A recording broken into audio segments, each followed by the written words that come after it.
Et si le TSA n'était pas un manque d'intérêt pour les autres, mais une autre manière de vivre le monde? Bonjour, je m'appelle Kadijata, tout le monde m'appelle Kadi. Je suis orthopédagogue et j'accompagne des parents d'enfants souvent atypiques, TDAH, TSA, à apaiser le quotidien et à retrouver une relation plus sereine avec leur enfant. Et je suis aussi maman. Dans ce podcast, je te propose de changer de regard. Pas pour faire plus, mais pour comprendre autrement. Comprendre avant de corriger, sécuriser avant de demander. Aujourd'hui, on va parler du TSA, le trouble du spectre de l'autisme. Et peut-être qu'on ne va pas en parler comme on l'entend souvent.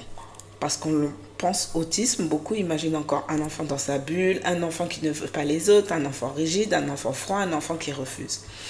Mais si ce qu'on appelle refus était parfois surcharge, si ce qu'on appelle distance était parfois protection, et si ce qu'on appelle rigidité était parfois besoin de sécurité. Le TSA est un trouble neurodéveloppemental reconnu par le DSM-5. Il concerne principalement la communication sociale, la flexibilité cognitive, le traitement sensoriel, les intérêts spécifiques, la manière de comprendre, organiser et anticiper le monde. Mais cela ne veut pas dire moins d'émotions, moins d'attachement, moins d'intelligence, moins de désir de lien. Cela veut dire une autre organisation neurologique, une autre manière de percevoir, une autre manière de traiter l'information et une autre manière d'entrer en relation. Pourquoi le quotidien peut être difficile? Le monde ordinaire est pensé pour des cerveaux neurotypiques. Il est rempli de bruit, d'imprévus, de double sens, de consignes implicites, de changements rapides et d'exigences sociales floues. Pour beaucoup d'enfants TSA, tout cela demande un effort immense. Ce que d'autres font automatiquement, eux doivent souvent le décoder consciemment. Imaginez entrer dans une pièce trop bruyante, supporter une couture qui gratte, comprendre une blague implicite, changer de plan au dernier moment, répondre vite à une question vague. Tout cela en même temps. En général, on interprète mal. On dit « Oh, il ignore les gens ». Peut-être qu'il ne sait pas comment entrer. On dit aussi « Il ne regarde pas dans les yeux ». Peut-être que le regard est trop intense ou distrayant. On dit « Oh, il fait une crise pour rien ». Ah, mais peut-être que son système était déjà saturé depuis longtemps. On peut dire aussi « Il est rigide ». Peut-être que la routine lui sert de point d'ancrage. On dit « Il ne joue que sur un sujet spécifique ». Peut-être que cet intérêt spécifique est une source de régulation, de joie, de compétence. Quand on ne comprend pas le besoin caché, on corrige la stratégie de survie. Imagine maintenant une scène du quotidien. Tu annonces, finalement on ira au parc demain, pas aujourd'hui. Pour toi, c'est un simple changement.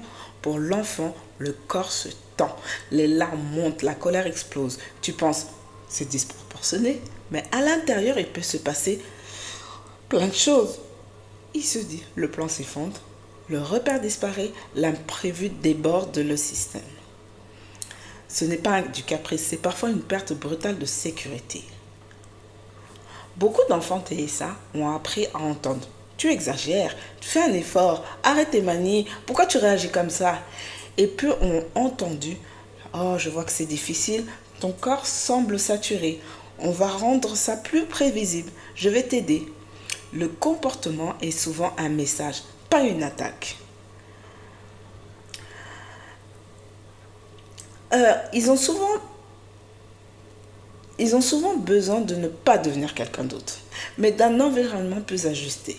Cela peut vouloir dire prévenir les changements, utiliser du visuel, clarifier les attentes, réduire les surcharges sensorielles, respecter les temps seuls, accueillir les intérêts spécifiques, traduire les implicites sociaux et sécuriser avant d'exiger.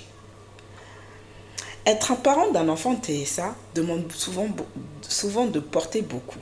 Les rendez-vous, les incompréhensions extérieures, les jugements, la fatigue invisible, l'adaptation constante et parfois on se sent seul. Si c'est ton cas, tu n'es pas en train d'échouer. Tu es peut-être en train de faire un travail immense que peu voient, justement. Un enfant TSA n'est donc pas un enfant fermé. C'est souvent un enfant qui vit un monde plus intense, plus flou, plus imprévisible Et quand on comprend cela, on ne cherche plus à normaliser, on cherche à rejoindre. Parce qu'un enfant qui se sent compris peut enfin respirer. Ici, on ne cherche pas des enfants parfaits, on cherche des enfants sécurisés, qui pourront peu à peu déployer ce qu'ils portent déjà en eux. À bientôt pour un prochain épisode.